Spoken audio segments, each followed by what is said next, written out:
우리 하나님 말씀은 요한계시록 14장 14절부터 20절까지입니다.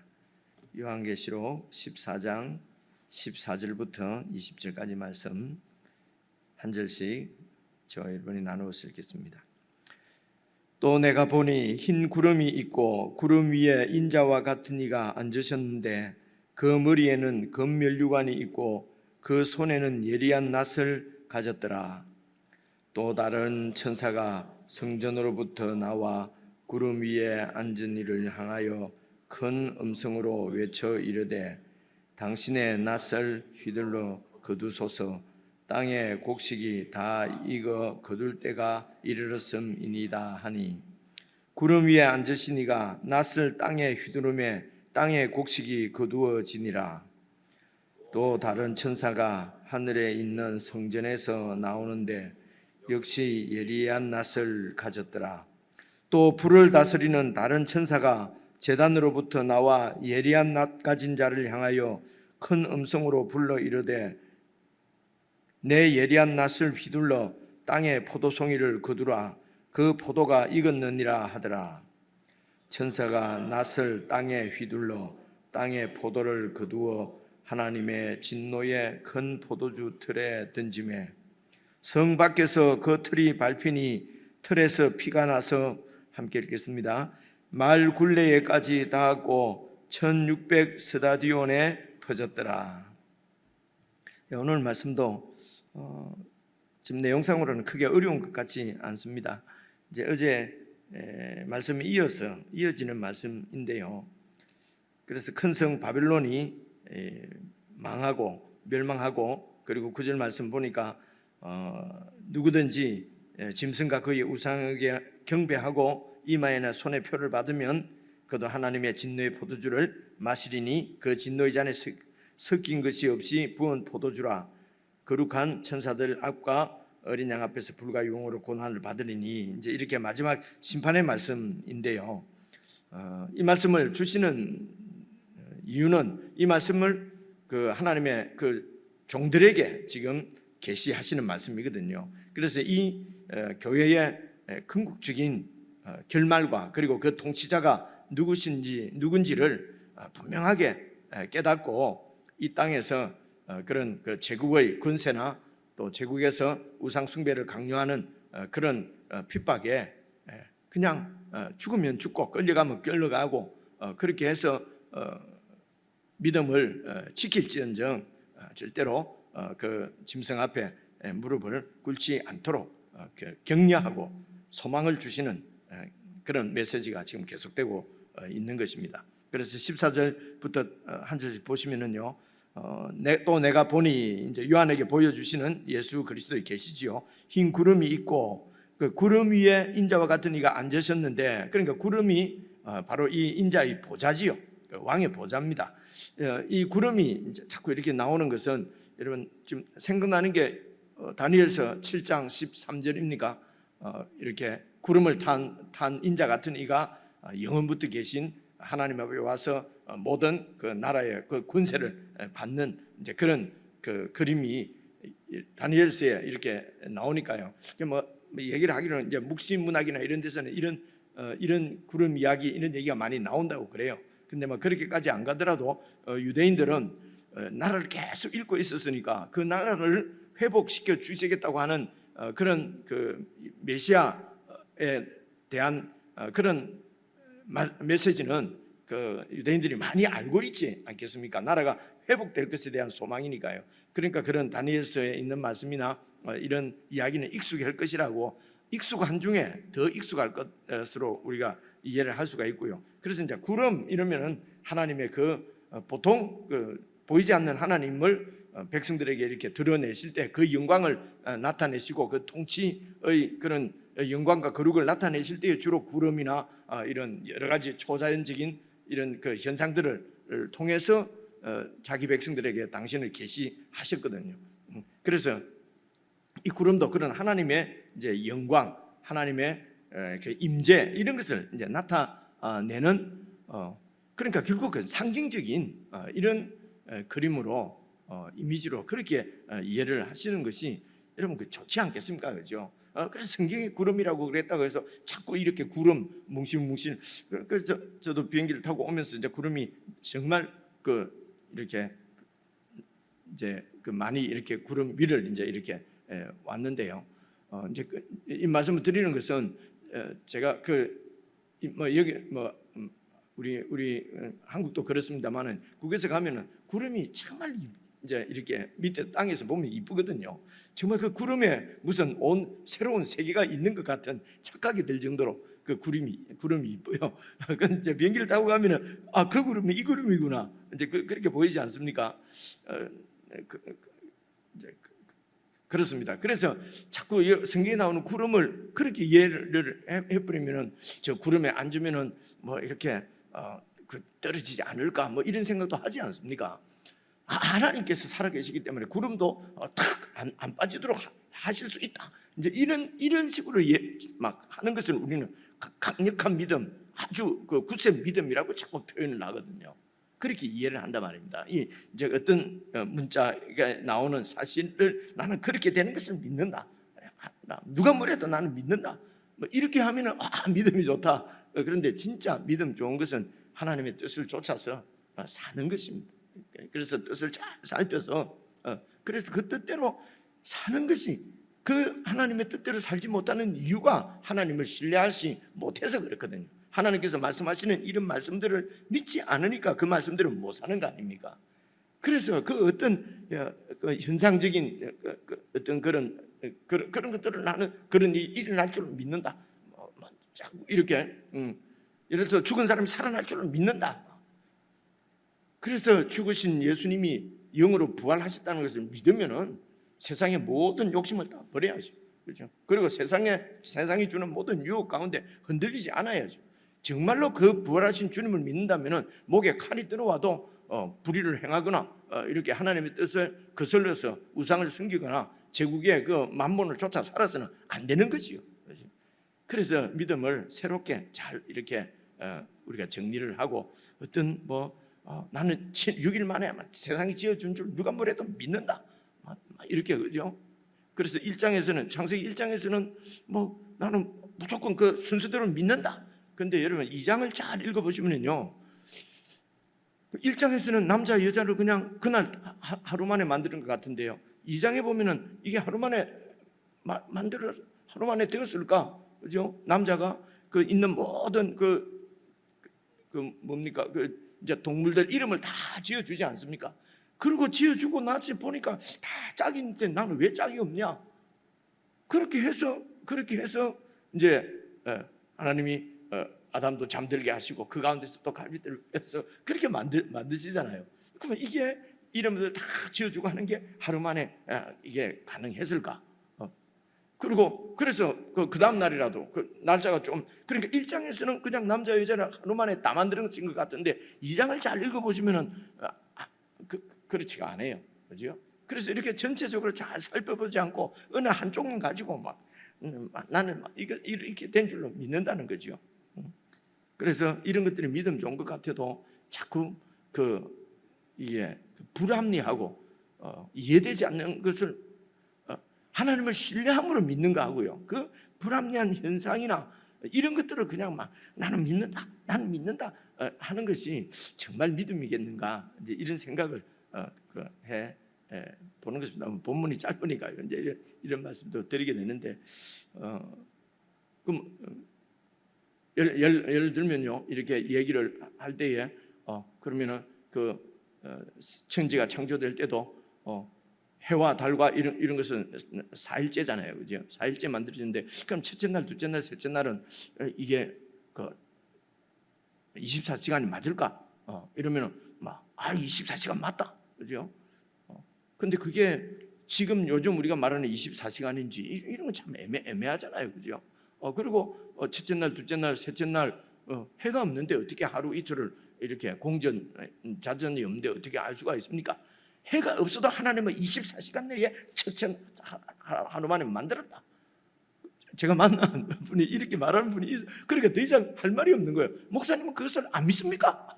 하나님이 그렇게 할 능력이 있다고 안 믿습니까?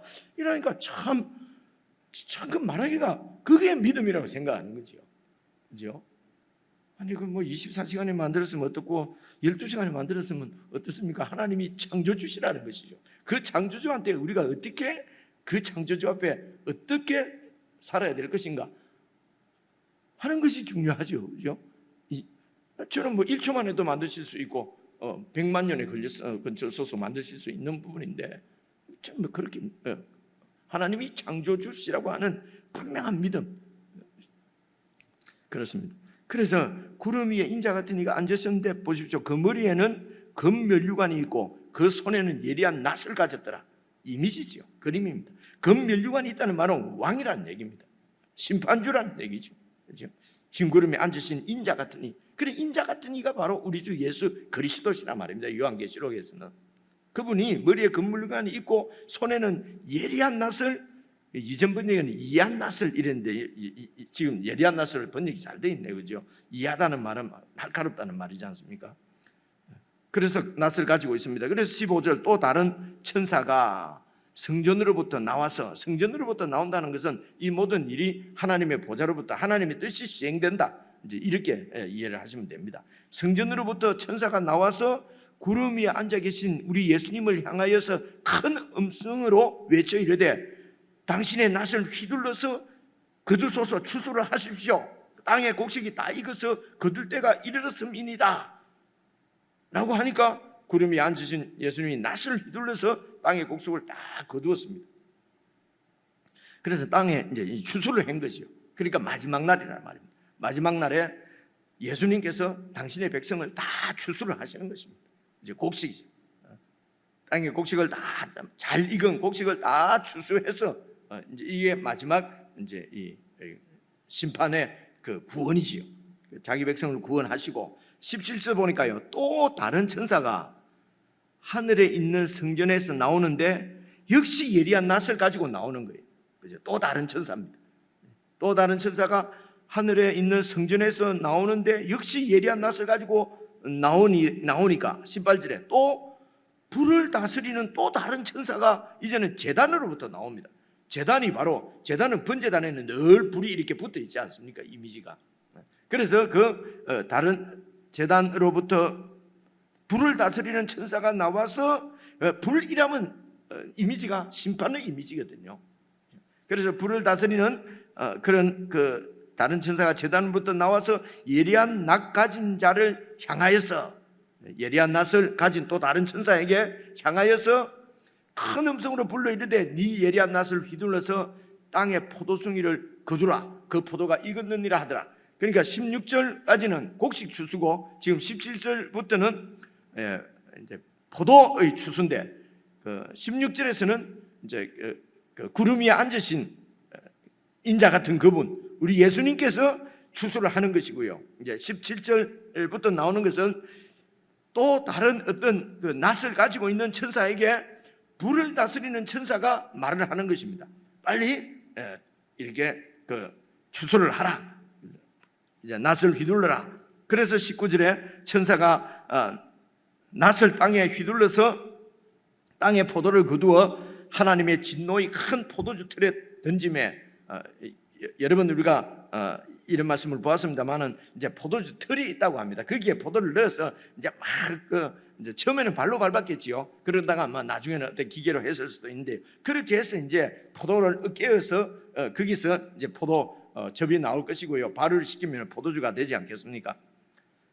그래서 그것은 이제 거기에는 익숙하게 그 가나안 땅에는 많이 볼 수 있는 이제 광경이고 거기에서 그런 포도원 주인도 있고 포도원에서 일하는 그런 그 백성들도 많이 있었겠지요. 그래서 포도를 막 깨는 그래서 포도주들 이제 포도를 추수를 해서 그 포도주 틀에 던져서 그리고는 이제 거기서 이제 즙을 짜내는 거지요. 이제 이런 이미지가 지금 심판의 이미지로 그렇게 이제 이렇게 많이 성경에서는 이렇게 사용을 하고 있습니다. 그래서 19절 다시 보시면요. 천사가 낫을 땅에 휘둘러서 땅에 포도를 거두어 하나님의 진노의 큰 포도주 틀에 던짐에 20절입니다. 성 밖에서 성 안이 아닙니다. 성 밖에서 그 틀이 밟히니 하나님의 통치가 임한 그 성 안이 아니라 성 밖에 그 틀이 밟히니 그 틀에서 피가 나서 말 굴레까지 닿았고 1600 스타디온에 퍼졌더라. 그래서 이 심판의 그 핏물, 그 포도주의 그 시뻘건 그 포도 즙의 그 액이 이제 흘러 넘치는데 말굴레라는 말은 그 말 제어하기 위해서 그걸 뭐라고 그러죠?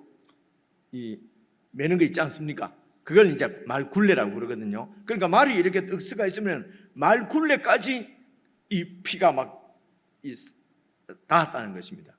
그죠? 그러니까 막 그 심판의 피가 진노의 포도주가 지금 그 틀에서 피가 나서 돼 있지 않습니까? 그 포도주 틀에서 그 피가 말 굴레까지 닿고, 그리고 이제 너비는 1600 스타디온에 퍼졌더라. 그래서 한 스타디온이 그 밑에 보니까 약 192m라고 그래 돼 있지 않습니까? 그래서 이제 이게 1600 곱하면은 한 300km 조금 안 됩니다. 제가 올라오기 전에 계산해보고 안 돼요. 그러니까 300km, 200km, 300km. 물론 이것이 저 위쪽에 이제 북쪽 페니키아부터 이제 이 가나안 땅 팔레스틴 길이가 300km 정도 된다고 그러네요. 근데 이제 이런 것은 그래서 이 길이가 지금 단위로 얼마나 기냐, 얼마나 되느냐 하는 것이 중요한 것은 아닌 것 같아요. 왜냐하면 이게 지금 요한계시록이니까요. 그래서 1600 스타디온은 1600에 이제 이렇게 상징적인 이런 내용이 여기에 담겨 있습니다. 1600은 4 곱하기 4 그리고 곱하기 10 곱하기 10 이렇지 않습니까? 그럼 1600이거든요. 그래서 4가 나타내는 것은 이 4도 그때 우리 김동아 목사님 오셔서 설명할 때 보니까 이 4도 이제 완전수인데 3은 하나님 완전수고 4는 이 세상 완전수라고 표현을 하대요. 보니까 그건 맞는 것 같아요. 그러니까 이 사방 이렇게 얘기를 하지 않습니까? 그러면 이 세상에 전부 다 온 세상을 얘기할 때 이제 보통 4 곱하기 4 이렇게 제가 이렇게 설명을 드려도 우리가 생각해도 그럴듯하다 싶지 않습니까? 그죠? 그런데 이제 유대인들은 오랫동안 이렇게 숫자를 가지고 이제 이런 생각들이 정리가 되어 언젠가 말씀을 드렸습니다만 우리는 살을 이렇게 좀 좋아하지 않아서 사도 빼고 F라고 쓰기도 하고 빼고 넘어가는 수도 있고 그러는데 또 서양에는 사자에 대해서 전혀 거부감이 없고 어찌 보면 살을 더 좋아하는 것 같은 느낌이 들고 이래요. 근데 서양에서는 13은 어쨌든 피하려고 그래요. 이게 동네마다 다 다르잖아요. 우리나라는 또 7 뽑으면은 복고 살까 이러잖아요. 7을 보이면 중국만 가도 8이 나오면 그렇게 해요. 이 사람들은 7은 별로고요. 8을 이게 민족마다 이게 동네마다 좀 다른 것 같은데 유대인들은 이제 이런 게마트리아라고 그런 말이 있을 정도로 이 숫자에 대해서 그런 어떤 글자의 숫자를 다 이렇게 부여하고 그리고 이제 그 숫자가 나타내는 그들은 의미를 가지고 서로 이렇게 소통도 하고 이제 이런 게 게마트리아라고 그러는데요. 이제 여기서 그래서 1600 스타디온 이러면은 이제 온 세상 전체를 얘기하는데 그리고 거기에 또 10 곱하기 10은 이 10은 또 이게 막 완전수라 이 10도 완전수라고 김동훈 목사님 그렇게 표현을 합니다. 이 10은 완전히 충만한 그런 것을 나타내는 숫자로 그럽니다. 그것이 또 10 곱하기 10이니까 그러니까 이 세상 온 세상에 이 하나님을 대적하는 이런 짐승에게 굴복하고 또 우상을 섬기는 그런 하나님을 대적하는 악이 온 세상에 충만했는데 그 세상을 하나님께서 이제 완전히 심판하시는 마지막 심판이라는 것입니다. 그래서 이제 이 14절부터 16절 곡식 추수와 17절에서 20절까지 그 포도 추수는 우리가 추수가 될 때에 우리가 정말 곡식으로 우리 주님의 손에 그분은 이렇게 추수가 되어져서 그분의 곡식 창고에 알곡으로 그렇게 들어가는 추수가 정말 그렇게 추수가 되어야 되지 않겠습니까? 행여라도 17절부터 나오는 이런 말 굴레까지 그 피가 흘러 넘치고 온 세상에 그 피가, 심판의 피가 가득 차는 그런 심판 가운데 우리가 생각하기도 끔찍하지만은, 그래서 우리의 믿음은 절대로 우리는 이런 포도 추수에는 안 들어가고 우리는 확신이 있다. 그래서 우리는 곡식 추수를 우리는 곡식으로 추수될 것이다. 믿음을 갖고 확신을 갖는 것은 좋은데요, 이제 이런 말씀이 나올 때에 다시 한번 우리 삶들을 정말 내 믿음이 곡식으로 이렇게 추수가 될 것인지, 아니면은 이런 심판의 추수로 우리의 삶을 마감할 것인지, 이런 부분은 진지하게 살펴봐야 된다고 생각을 합니다. 이때까지 어제 말씀, 그제 말씀 보면은 정말 이 곡식 추수를 이렇게 당할 그분의 백성들은 어디로 가든지 어린 양을 따라가고, 그죠? 순결하며, 그리고 또요, 사랑 가운데서 속량을 받고 여자와 더불어 더럽히지 아니한, 그래서 예수님을 정말 따르는 그런 삶인지, 아니면은 그냥 쉽게 그 바벨론이 표시하는 그런 세상 제국에 속하여서 그저 세상에 이런 것들을 많이 탐하고 여전히 그 세상을 쫓아가면서도 나는 곡식으로 추수될 것이라고 하는 이런 얘기를 하려고 하니까 말이 자꾸 더듬어지네요. 그렇죠?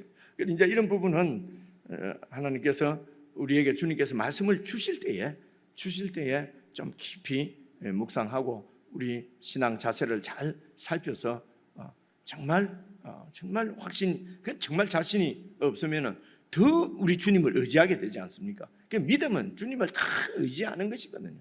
그래서 주님 외에는 살 길이 없어서 그저 주님 뒤만 따라가는 것이 믿음입니다. 내가 잘났으니 내 힘으로 뭔가 주님을 위해서 뭘 해드린다가 아닙니다. 그저 주님 뒤를 잘 따라가면은 그분이 완성하시는 그분의 나라로 그분과 함께 들어가게 될 것입니다. 우리 개인적으로 묵상하시면서 오늘 주시는 요한계시록의 말씀이 정말 우리 믿음을 더욱 새롭게 세워 주시는 그런 은혜가 임했으면 좋겠습니다. 개인적으로 묵상하십시오.